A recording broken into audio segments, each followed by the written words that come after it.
Good afternoon, everyone. We'll begin our public hearings. Item 5 is a public hearing on Expedited Bill 2821, Technical Corrections. This bill would correct technical, typographical, grammatical, reference, and codification errors in and make stylistic, clarifying, and conforming amendments to various provisions of county law. Action is scheduled for 9/21/21 on this, and persons wishing to submit additional material for the council's consideration should do so before the close of business today. There are no speakers for this public hearing, so the public hearing is now closed. Item 6 is a public hearing on Expedited Bill 3021, Landlord-Tenant Relations, Restrictions During Emergencies, Extended Limitations Against Rent Increases, and Late Fees. The bill would prohibit fees for late rent payments during certain emergencies, extend the time after an emergency during which rent increases must not exceed guidelines, and generally amend the law regarding rents and fees for rental housing and regarding landlord-tenant relations. Persons wishing to submit additional material for the council's consideration should also do so before the close of business today. Ms. Kennedy, could you please call our first speaker? Yes, good afternoon. Our first speaker for this public hearing is Asim Nagam. Mr. Nagam, you have 2 minutes for your testimony and you may begin as soon as you're ready. Good afternoon, Council President Hucker and council members. My name is Asim Nagam, Director of DHCA. I'm here on behalf of the County Executive in support of Bill 30-21, Extended Limitations Against Rent Increases and Late Fees. This bill extends for 1 year after the expiration of the public health emergency, the limit on rent increase notices as the voluntary rent guideline, which currently is 1.4%. Such protection is important because the damage done by COVID to our economy and many of our residents is severe and long-lasting. Throughout the pandemic, the county through HHS has been helping tenants who are behind on rent due to COVID by providing up to $12,000 in COVID rent relief. And DHCA has been collaborating with HHS to provide tenants court-based legal assistance through Maryland Legal Aid and Homeless Person Representation Project, along with one-on-one support for tenants through CASA, Housing Initiative Partnership, LEDC, and Renters Alliance. At the same time, we have been preserving affordable housing, including 564 units at Halpine View, where we also leverage county land to achieve more deeply affordable housing. The economic recovery is going to take longer than the health recovery. Many of the jobs people used to hold no longer exist, or residents have seen their hours cut. It will take time for people to prepare for and access employment. Thus, there is a need to continue supporting people who are struggling to pay rent while the economy recovers and people adjust to the new economy. This bill is reasonable. By extending protections against the potential of large rent increases, we can help Montgomery County renters to remain housed while our economy and our residents emerge from severe economic impacts of COVID. Thank you very much. Thank you for your testimony.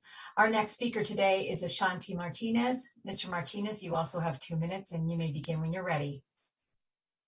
Good afternoon, Council President and members of the County Council.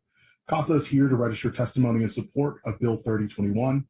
At CASA, our mission is to create a more just society by building power and improving the quality of life in working class and immigrant communities.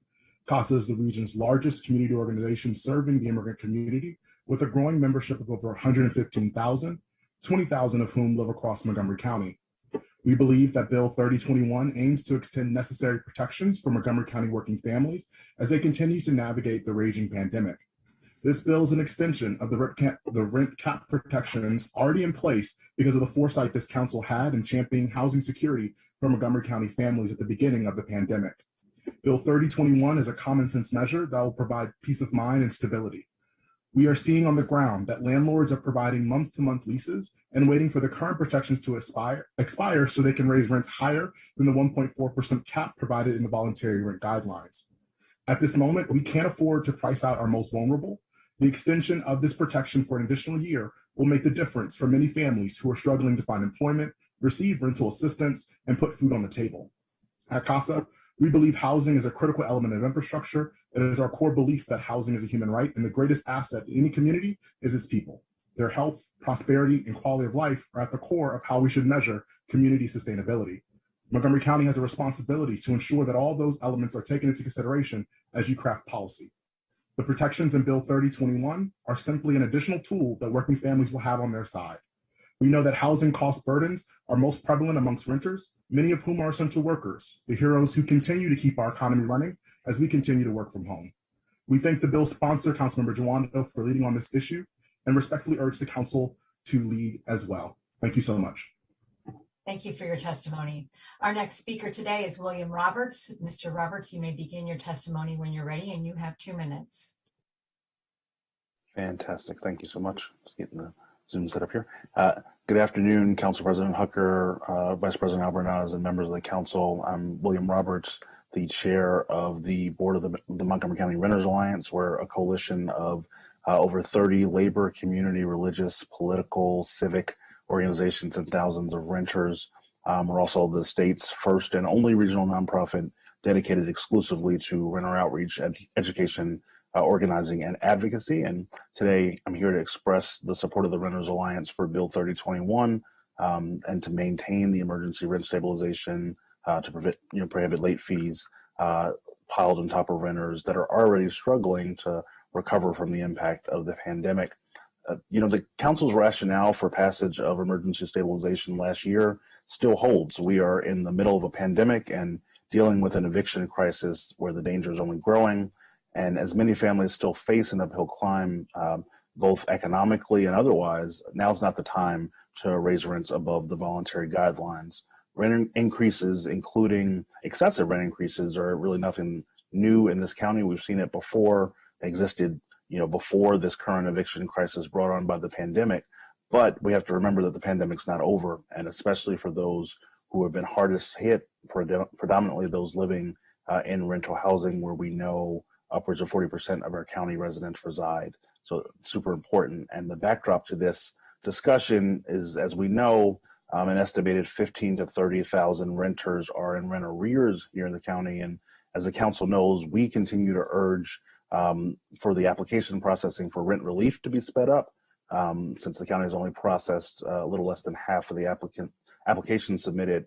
Many of those haven't been submitted months ago, and it's our core belief that aid to struggling tenants is also aid to property owners and landlords. And so we continue also to urge the county to work with landlords to aggregate aid and do what we need to do to get it out the door faster, because as has been reported and as you all know from your work, the desperation is only increasing out there. And so all this to say that now's not the time to allow rent increases beyond the county's recommended guidelines. And we understand and support landlords right to operate a business, turn a profit, but drastically raising rents to increase profits while the pandemic continues to bear down on renters who are struggling just isn't responsible at this time. So we urge the council. Roberts, I'm sorry to interrupt. Your time is up, though. Thank you very much for your testimony, sir. Absolutely. Our next speaker is Mark Dixon Patrick. Mr. Dixon Patrick, you have 2 minutes for your testimony, and you may begin when you're ready. Good afternoon. I am a property manager here in Montgomery County. I manage 386 units here in the county, and I am coming to you today to speak against this legislation as proposed. My background and my experience comes from one of poverty. Comes from one where I understand the need to have safety and security in our rental housing. However, as a property manager and in my experience working in this industry, we're facing a 18.8% increase in the producer price index, causing landlord and property management expenses to go through the roof. And you're asking at this point to limit the amount of money that can be brought in to help accommodate those expenses that we are seeing increase across the board, especially considering the direction that unemployment is taking here in our county, to see that it is currently below, as of the numbers that I saw this morning, currently below the Maryland state average. We're seeing numbers go in the correct direction, and we're asking landlords to take on an additional burden of higher expenses, all while maintaining the same amount of service, the same amount of needs that our properties need to run effectively. and to serve the residents of Montgomery County in an effective way. Unfortunately, what we'll see happen is that these expenses are going to come in, and we're going to have to cut back. And where does that cut often take place? In payroll, in positions, and we're going to see a lot more Montgomery County residents out of a job, unfortunately, because of the fact that we're not able to raise rents to meet the needs of expenses because of this pandemic. So I would urge you to please vote against this, or consider some sort of relief for the residents for the landlords, on top of this, to assist us in continuing to provide fair housing and adequate housing for the residents of Montgomery County. Thank you. Thank you very much for your testimony. Our next speaker today is Sherry Glazer. Ms. Glazer, you also have 2 minutes and you may begin.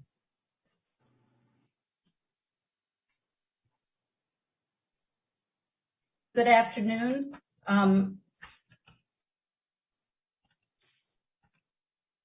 Sorry about that. Good afternoon. My name is Sherry Glazer. I live in District 1, and I'm here on behalf of Jews United for Justice.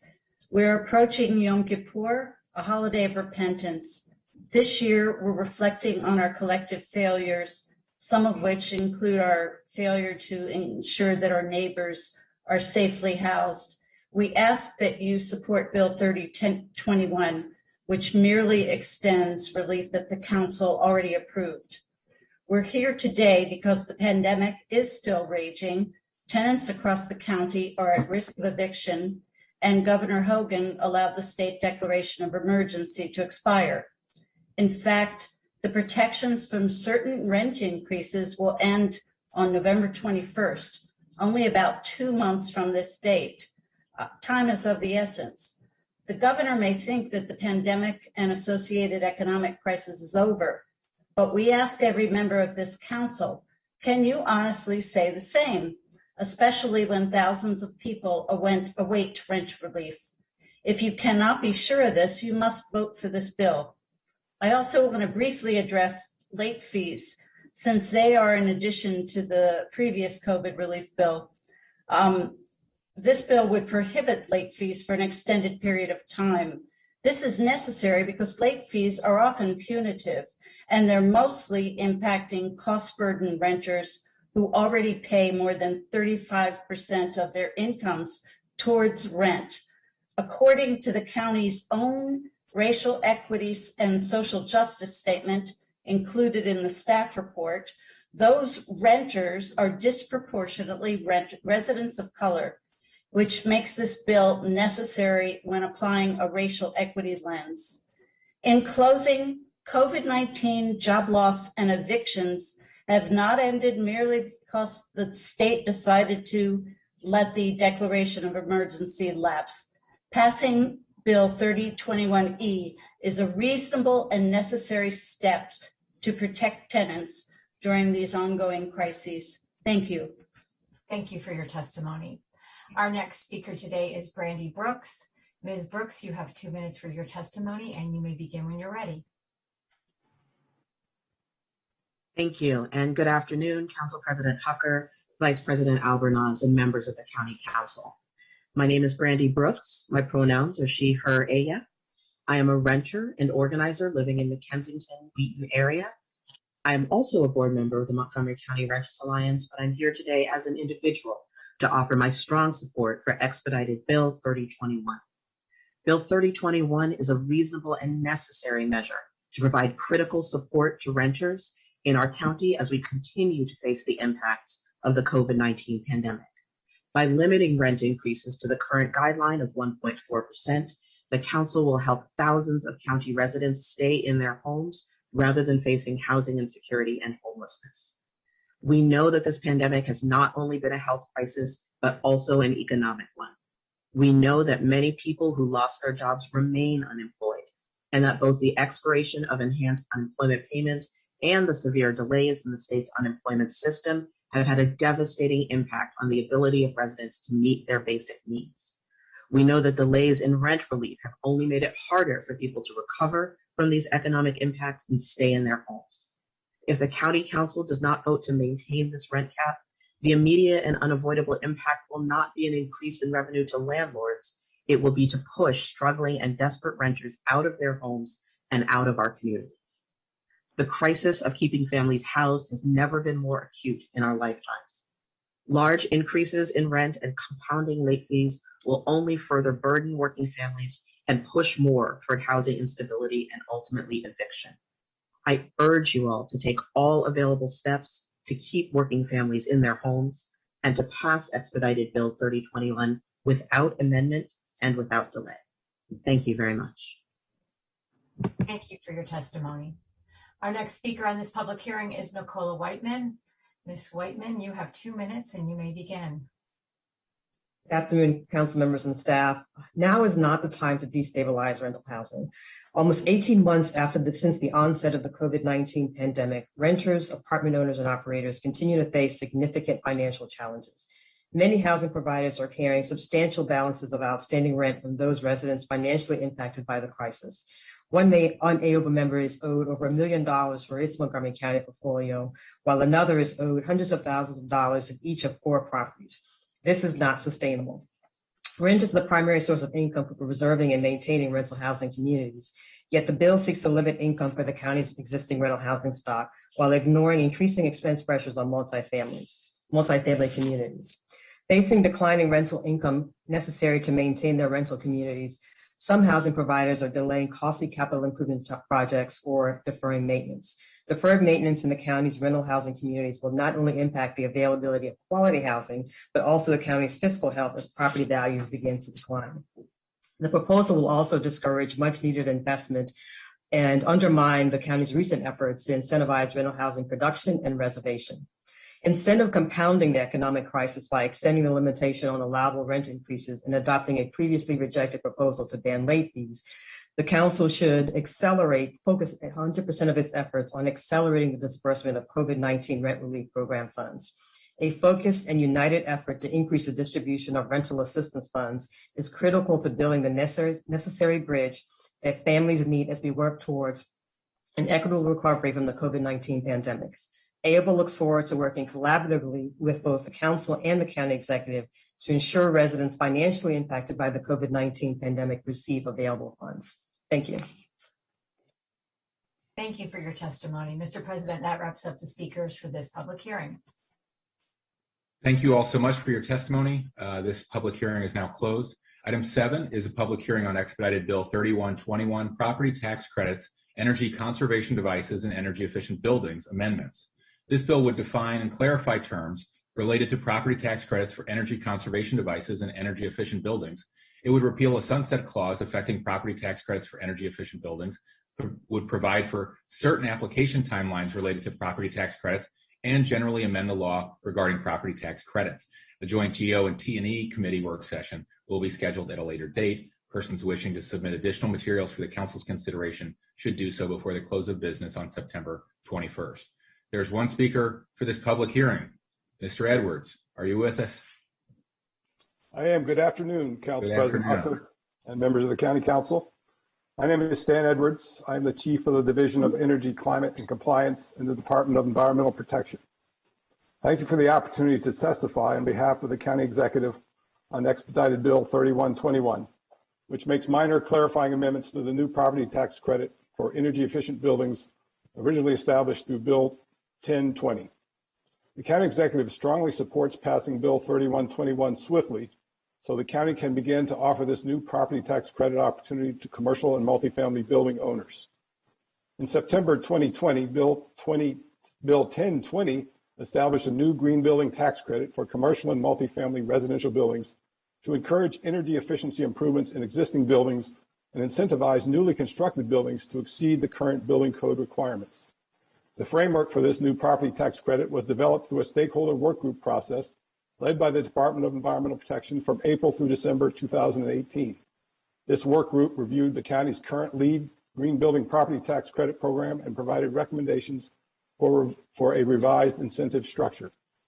As executive staff began developing the forms and procedures to implement this program, minor logistical legislative fixes. These amendments clarify the sunset provision of the current LEED tax credit program, and make minor implementation improvements to the new green building tax credits for existing and newly constructed buildings. While these administrative changes are minor, they are necessary for this energy efficient tax credit program to be functional and successful. Expedited Bill 3121 does not change the intent or design of the credit program established under Bill 1020, which remains the first energy efficient building incentive program of its kind in the country. Once available, this incentive program will enable commercial and multifamily building owners to improve the energy performance of their properties, which will pave the way for achieving the proposed building energy performance standards in our community's ambitious climate goals. I'll be happy to answer any questions you may have. Thank you. Thank you for your testimony. Mr. President, as you mentioned, this is the only speaker for this public hearing. Thank you, Mr. Edwards. Ms. Kennedy, this hearing is now closed. Item 8 is a public hearing on Bill 3221, Personnel Employment Settlement Agreements with no rehire clause prohibited. This bill would prohibit county employee settlement agreements to include a no rehire clause. It would provide the chief administrative officer or agency had the authority to include certain clause, establish a right to appeal, and generally amend the county law governing personnel and human resources. A GO committee work session will be scheduled at a later date. Persons wishing to submit additional material should do so before the close of business on September 21st. Ms. Kennedy, could you please call on the first speaker? Yes, our first speaker today is Daryl Gorman. Mr. Gorman, you have 2 minutes for your testimony and you may begin. Thank you, Council President and Vice President and members of the Council. I'd like to note that we do not have any legal objections to this bill. I'm speaking, of course, on behalf of the County Executive. We believe that adding a no rehire clause to a settlement agreement is legal. We do have some operational concerns, which I'd like to highlight from my testimony. First, the term employment dispute can be interpreted very broadly, and we believe that it needs to be limited to dismissal actions, and that dismissal action should be referenced in the bill as opposed to terminations, because in Montgomery County, terminations are not for-cause actions, but dismissals are. Second, we believe that the bill will have an impact on the appeals process related to the Merit System Protection Board and its activities, and that we need to clarify what limits might need to be placed on the board's jurisdiction. If we want settlement agreements to move forward, then the standard for the board's review and on whom the burden of proof lies are things that we should consider. And we note that settlement agreements are already referenced in Section 35 of the Montgomery County Personnel Regulations. Third, we note that there's a similar law in California, and that there's certain terms in that bill and certain activities that may need to be considered in connection with this bill, such as whether or not legitimate, non-retaliatory, non-discriminatory reasons should exist for a dismissal, whether or not the employee was engaged in criminal conduct or sexual harassment or sexual assault, whether or not there's been a good finding of that, and lastly, whether or not the employee engaged in protected activity prior to getting to a point where a settlement agreement might have been considered. Finally, again, we're not raising any legal objection to the bill, and we simply believe that it doesn't impair the county's ability to reach a mutually agreeable settlement, but that certain terms and provisions need to be further clarified. Thank you, and I'm pleased to answer any questions. Thank you, Mr. Gorman. Our next speaker today is Cheryl Branson. Ms. Branson, you have 2 minutes for your testimony, and you may begin when you're ready.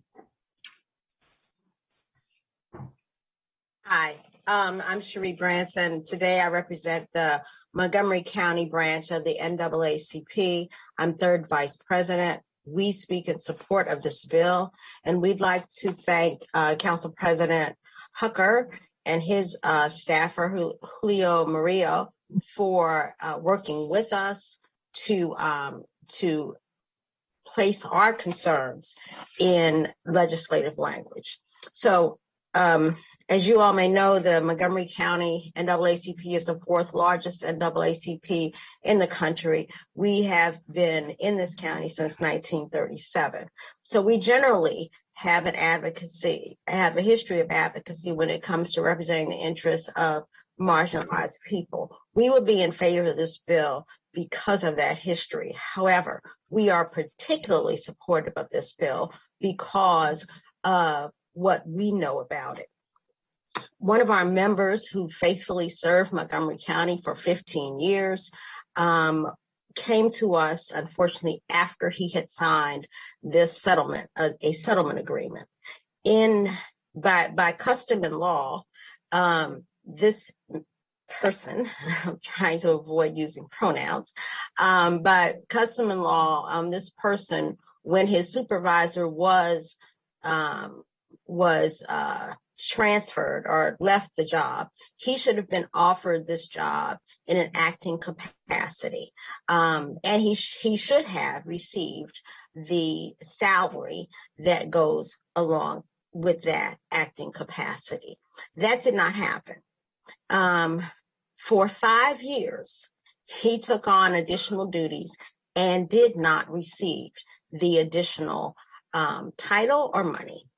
After 5 years, he filed an EEO complaint. The county's EEO office found sufficient evidence for that complaint to move forward. 2 years later, after much wrangling and several lawyers, he was offered a settlement. The terms of the settlement, they're in my written testimony, but they were sparse. They included a monetary amount that was insufficient to pay all of his lawyers, and included 8 months of administrative leave, along with this no rehire clause. I'm yes. so sorry to interrupt. I need you to wrap up your testimony, please. I'm sorry. Under that kind of pressure, he signed. We believe that this no rehire clause in that instance was used as a retaliatory method. We would like this taken away. And further, we call upon the council to really look at this county's EEO complaint process. Thank you very much. Thank you for your testimony. Mr. President, that wraps up the speakers for this public hearing. Thank you all so much to all of our speakers. This public hearing is now closed. Item 9 is a public hearing on expedited bill 3321, Personnel Employees Retirement System Group E amendments. This bill would move resident supervisors in the Department of Correction and Rehabilitation from Group J to Group E, permit resident supervisors to participate in the deferred retirement option plan for sworn deputy sheriffs and uniformed correctional officers, clarify the application of credited service for employees who move from the GRIP to Group E, and generally amend the retirement laws. A GO committee work session will be scheduled at a later date. Persons wishing to submit additional material should do so before the close of business on September 21st. Ms. Kennedy, could you please call on the first speaker? Yes, our first speaker for this hearing is Jennifer Harlan. Ms. Harlan, you may begin your testimony. You have 2 minutes.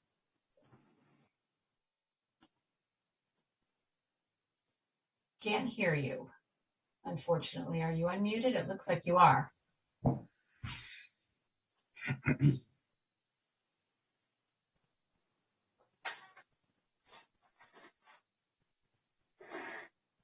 Yeah, we still can't hear you. Why don't we move on to the next speaker and see if you can get that. Sometimes you have to call back in to get the connection to work. So while the other person is testifying, maybe you could try to do that and we would get back to you right away. Okay? Thank you so much. So we will move on to Mr. Mark Myrick. Mr. Myrick, you have 2 minutes for your testimony and you may begin.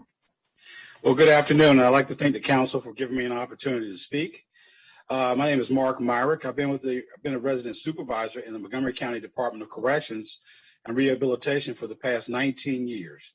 I've been with DOCR in a total of 21 years, started as an officer. I'm also a shop steward with our union, local UFCW 1994 McGeo.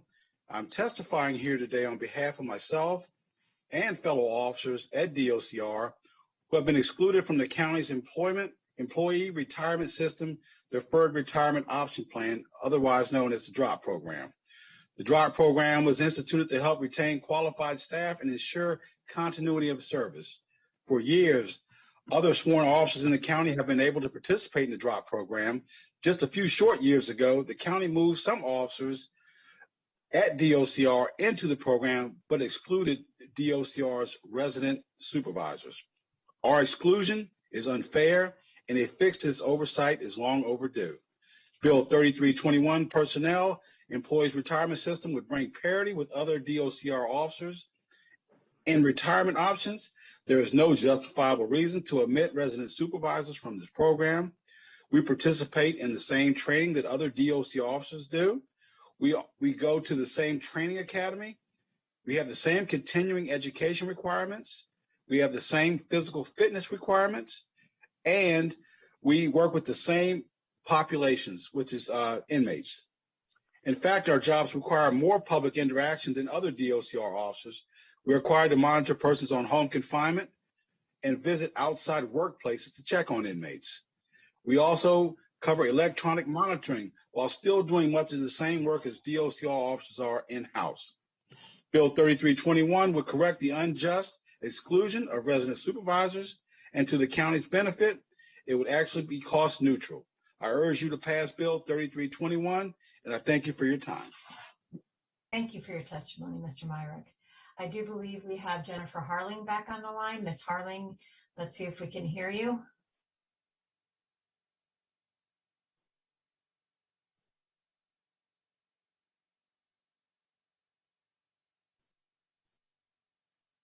I see she's there.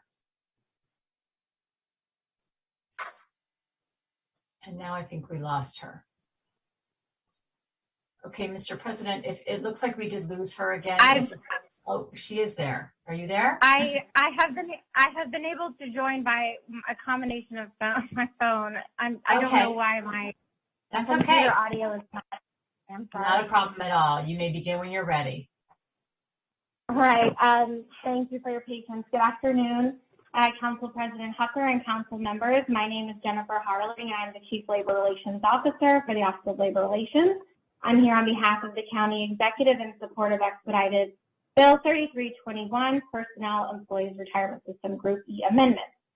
The County Executive is committed to treating employees equitably for the work they perform and was pleased to offer this bill for introduction. This bill affords the same retirement benefit to resident supervisors and other employee classes performing similar work, such as correctional specialists. The resident supervisor and correctional specialist classes of positions have similar, though not identical, responsibilities for and interactions with offender resident populations and correctional facility personnel. Resident supervisors and correctional specialists work with individuals remanded to the Department of Corrections and Rehabilitation. Resident supervisors work within a residential housing unit, like a halfway house, and correctional officers work within a confined housing unit. Both positions monitor and counsel offenders' residents on such matters as substance abuse, treatment and rehabilitation, facility-based rules and protocols, community and family reintegration, and behavioral reform and mental health services. Both positions may require some confrontation with offenders' residents in enforcing facility and programmatic rules and regulations. In some, while there are specific duties and functions attendant to each class of position, the law enforcement categorization and functions apply to both classes. Accordingly, as outlined in the agreement between the county and McGeo, the responsibilities of resident supervisors are sufficiently similar to other uniformed correctional officers, as defined by County Code Section 3338A C1 to justify the inclusion of resident supervisors in Retirement Group E and the Deferred Retirement Option Plan DROP. 10 employees in the resident supervisor position would be eligible for DROP in the next 3 years, with 5 eligible currently. Thank you. Thank you so much for your testimony. Mr. President, that wraps up the testimony for this public hearing. Thank you so much, Ms. Kennedy. This public hearing is now closed. Item 10 is a public hearing on zoning text amendment ZTA 2104 overlay zone Germantown Churchill Village. This ZTA would establish the Germantown Churchill Village overlay zone. A Fed committee work session on this ZTA will be scheduled at a later date, and persons wishing to submit material for the council's consideration should do so before the close of business today. There are no public speakers, so this public hearing is closed. Item 11 is a public hearing on ZTA 2105 Rural Village Center Overlay Zone Vehicle Repair. Ms. Kennedy, could you please call on the speaker? Yes, we have one speaker for this public hearing, Monica Costa. Ms. Costa, you have 2 minutes for your testimony and you may begin. Greetings and to all the council members and who are here represented. My name is Monica Costa. I have been a resident of Montgomery County for 29 years of my 32 years in the U.S. I am a U.S. citizen. I have proudly served our county residents with my auto body and mechanical repair business for 19 years. My business is the only auto repair business in the county that is Black-owned, woman-owned, and Latina-owned. And the name of the business is inspired by the name of my two children, William and Monique, therefore Wilnick. I'm testifying today in support of ZTA 2105, which would make an auto repair conditional use in rural village overlay zones on parcel with underlining CRN zoning. This ZTA will allow a small business like mine the flexibility to move closer to our customers in different parts of the county. With such limited areas where auto repair business can currently operate, business like mine are often forced to move out of the county if we are unable to renew our lease with our landlord, or if we want to move to a new shop. There simply are not many places for us to operate under current zoning. The planning board last week reviewed ZTA 2105 and voted in support of it. I have included their letter of support in my written testimony. The board agreed that allowing auto repair as conditional use in such areas strike the right balance between public review of a new auto repair shop and flexibility for service providers such as my business who wants to continue serving our customers in this great county. I ask for your support for my vision of growth and committed service to our dear community by supporting ZTA 2105. Thank you very much. I appreciate it. Thank you so much. Mr. President, that is all for this public hearing. Councilmember Reamer.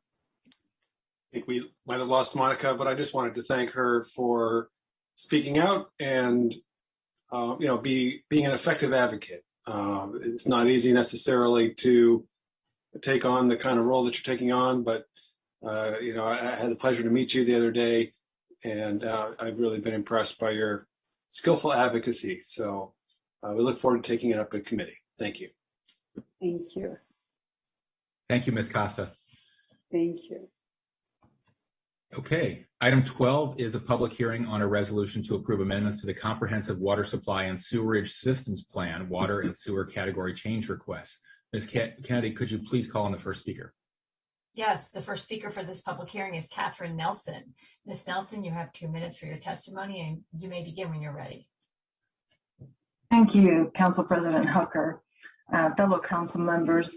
For the record, I'm Katherine Nelson and speaking on behalf of the Montgomery County Planning Board. At their regular meeting on September 9th, the board reviewed these 3 cases with considerable deliberation. Their recommendations are consistent with the county executive recommendations. TransQuest LLC and Travella Oak LLC were discussed together. The planning board found the proposed projects interesting and were not necessarily opposed to the redevelopment concept, but they recommended denial of sewer service since there's no policy basis in the Potomac Subregion Master Plan for the extension of sewer service. Nor did there seem to be a sustainable technical ability to provide sewer service to these 2 individual properties. Likewise, for the Kapoor property, the guidelines for sewer extension within the master plan recommended Glen Hills study were not met by this application, and therefore the planning board recommended denial of sewer service. The planning board's written recommendations will be provided to the council prior to the T&E committee meeting. Thank you for the opportunity to provide the planning board recommendations. Thank you, Ms. Nelson. Our next speaker for this public hearing is Lee Cho.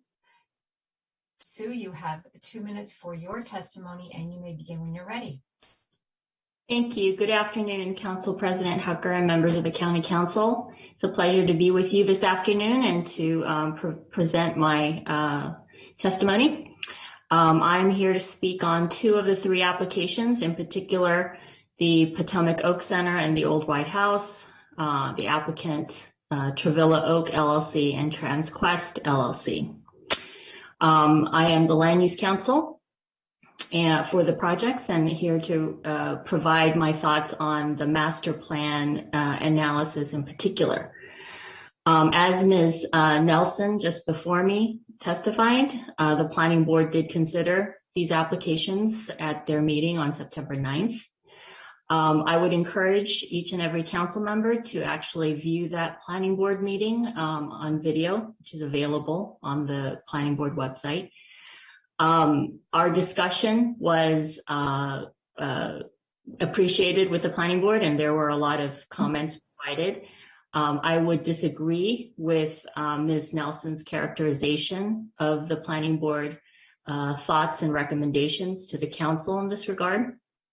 While in terms of a strict master plan reading, they did not disagree with staff's reading of the master plan that yes, technically there isn't a sewer recommendation for these 2 properties in the Potomac subregion master plan. However, the planning board, and in particular Chair Anderson, was very poignant in his comments of support and actual encouragement for the site development plan that is proposed for these 2 properties by these 2 property owners. And in fact, when specifically asked by staff whether, as part of the planning board's recommendation, that they would recommend having the council engage in a limited master plan amendment, reopening the master plan in order to investigate this issue, the chair's position was very clear and a resounding no, and unanimously agreed to by the rest of the board members. Ms. Lee Cho, you have to wrap up your testimony, please. I'll give you 10 more seconds.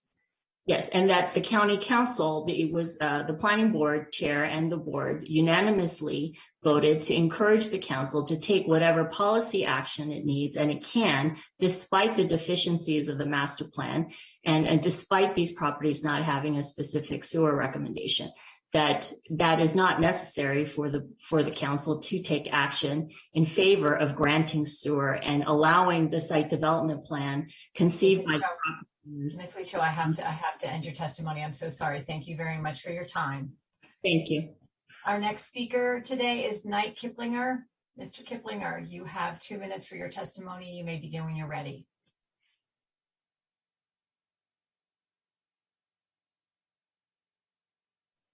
We can't hear you, sir. Could you unmute, please? There you go. There we go. How's that? Good. I'm Knight Kiplinger. I've lived in the greater Potomac, Darnestown, Seneca vicinity my whole life. Like many of my neighbors, I strongly support this innovative, environmentally sound plan to extend public sewer and water to this site. This will enable a legacy neighborhood center to enhance its retail offer. It will make possible the restoration of a landmark farmhouse into an attractive country restaurant. Yes, these sites are outside a public utilities envelope that was drawn almost 2 decades ago. A lot has changed in 20 years. We now have a wonderful art museum just up Glen Road. It also was outside the utilities envelope, but the county wisely made an exception, without which the Glenstone Museum and its cafe could not have been built. These proposed Travilla projects, if given a similar exception, will enhance the quality of life in our neighborhood with social and commercial vitality. Barely 1 mile from this crossroads, almost 200 new homes are being built on the Hanson farm. These new neighbors, like our current residents, will benefit from having truly local retail so close by. It will save them a longer drive to big shopping centers and reduce auto pollution. The proposal before you will cost the taxpayers of our county nothing. The applicants will pay for the extension. It will increase employment and tax revenue. It will retire existing septic systems, an environmental positive. It would set no precedent of any kind. There are no other small retail centers anywhere in the county that need new public utilities. It will not increase commercial or residential density in the vicinity. It's a win-win. You can adhere to a rigid 20-year map and turn this down. But the hallmark of good government is its ability to come up with creative ways to improve its citizens' lives. I hope you will do so here. Thank you very much. Thank you for your testimony. Our next speaker for this public hearing is Scott Roser. Mr. Roser, you have 2 minutes and you may begin.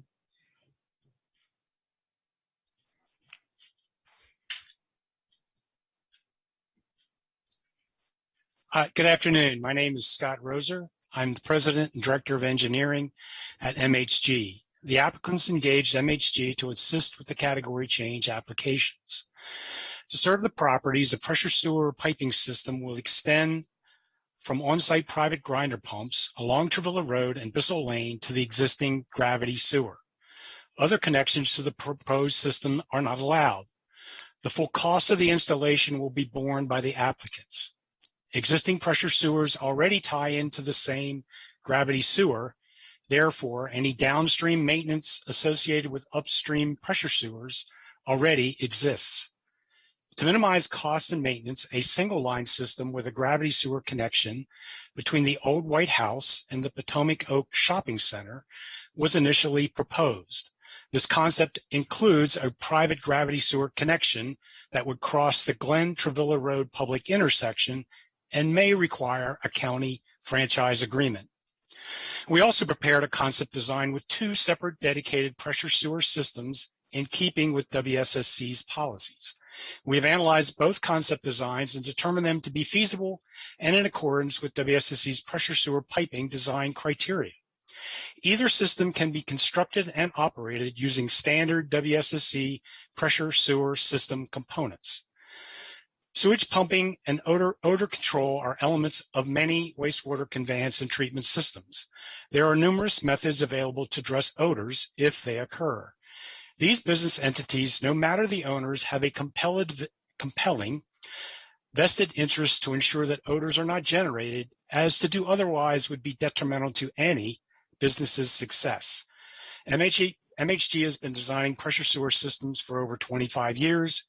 We are confident that the sewer system can be provided to these properties in a way that will not be detrimental to the neighborhood nor a maintenance burden. We recommend approval of the requested category changes. Thank you. Thank you for your testimony. Our next speaker for this public hearing is Guy Sims. Mr. Sims, you have 2 minutes and you may begin.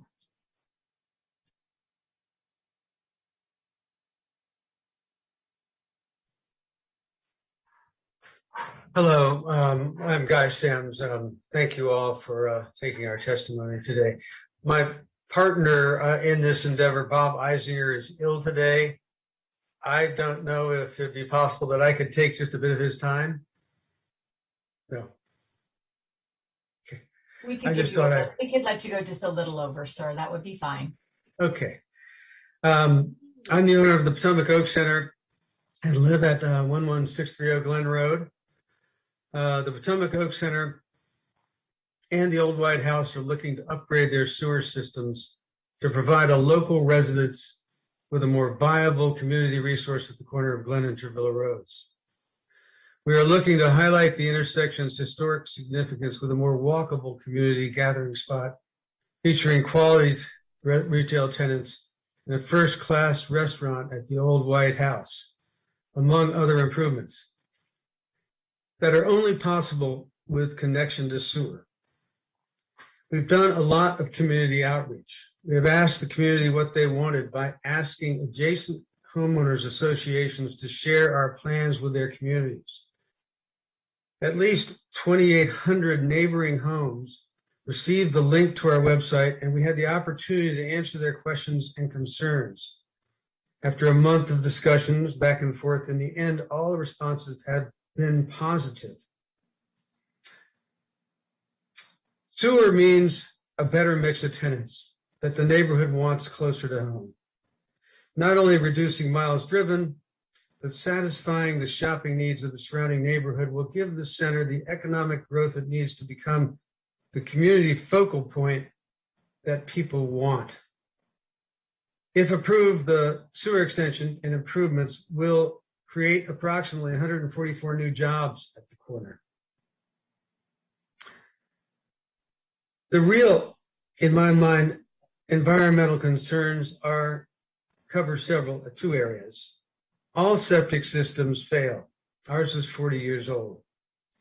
Experts in the field discourage high-strength commercial effluent and flow on septic systems so close to a major water system. Now the opportunity lends itself to get off septic. The Glen Road and Trevilla intersection now handle 14,500 trips per day by a study done by Traffic Group in 2019. By reducing the typical shopping round trip from 12 miles to 5 miles and less, the improvements could reduce miles driven and the related CO2 emissions by thousands of miles each day. Mr. Sims? Yes. You need to wrap up your testimony, please. I'll give you 10 seconds. Okay. I'm afraid if we don't make this change now, the corner will only become more and more run down.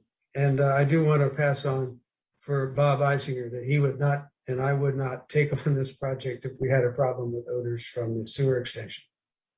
Thank you for your time. Thank you, sir. Our next speaker is Jed Jaffe. Mr. Jaffe, you have 2 minutes for your testimony and you may begin.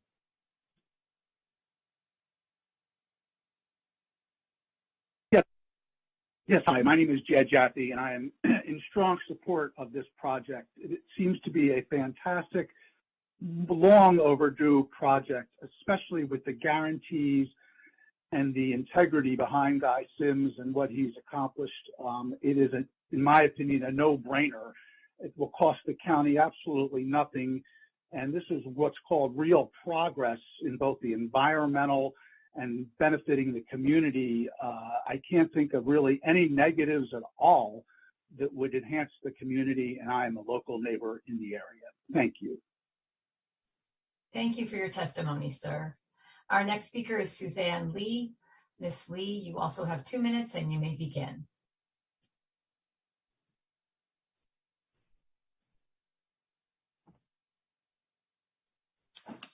Hi, good afternoon. My name is Susan Lee, and I'm here on behalf of the West Montgomery County Citizens Association.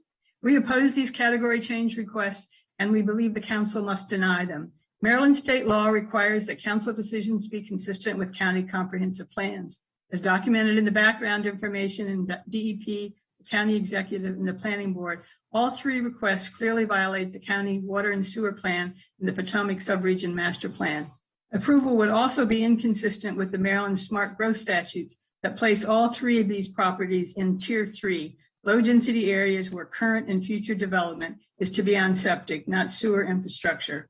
All are outside the established sewer envelope and fail to meet the peripheral sewer policy requirements.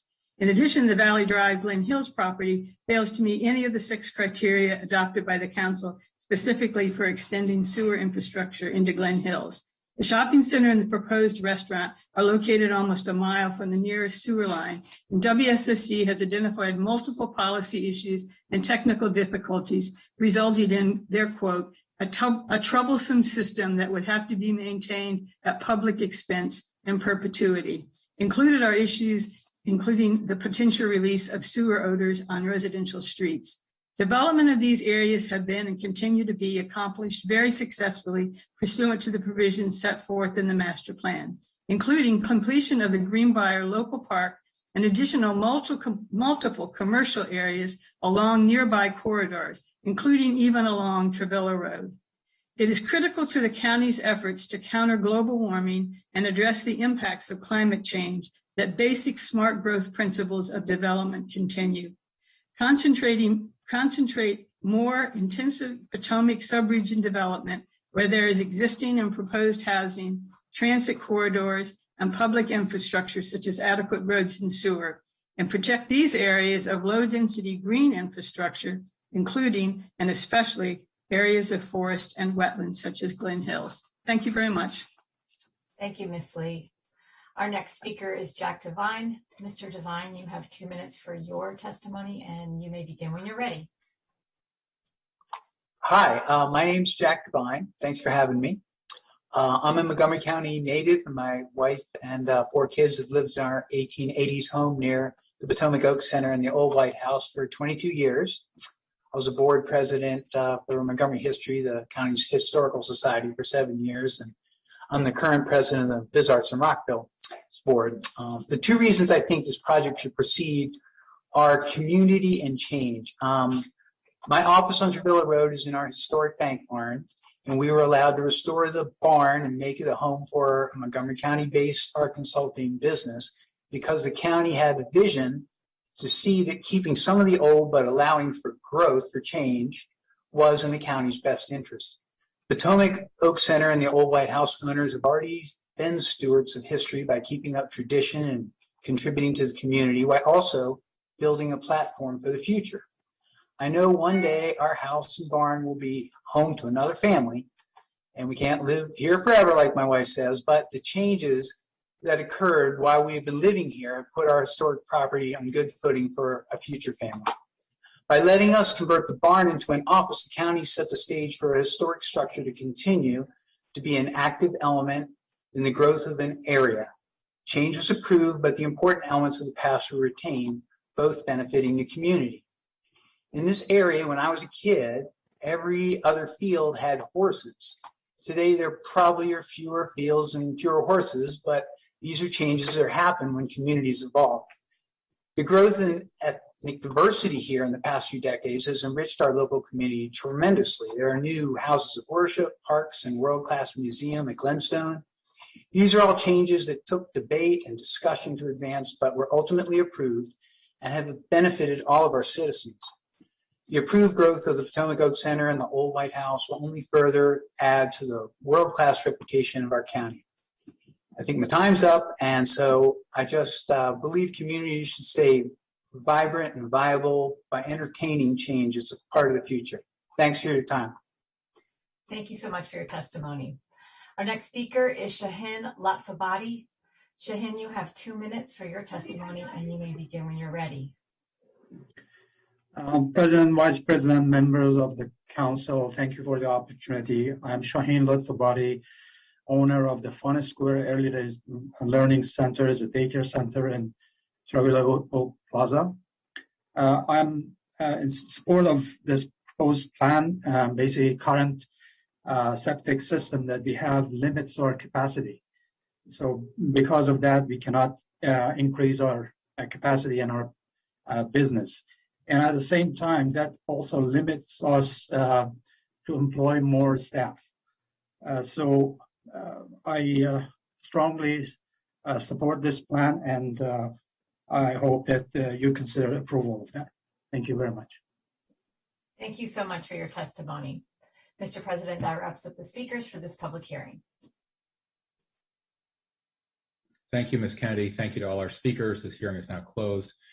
And then finally, item 13 is a public hearing and action on a special appropriation to the county government's FY22 operating budget, community grants, non-departmental accounts, $197,500 for the commission of the Dominique Dawes sculpture, source of fund general fund reserves, and amendment to fiscal year 2022 operating budget resolution 19872, section G, FY22 designation of entities for non-competitive contract award status, Harlan Sculpture Studio, LLC. There are no public speakers for this hearing, so this hearing is closed. Is there a motion to approve the special appropriation? So moved. Councilmember Albornoz moves. Councilmember Friedson seconds. All those in favor, please raise your hand. Aye. That is unanimous. Full day of work, council members. Good work. We are adjourned.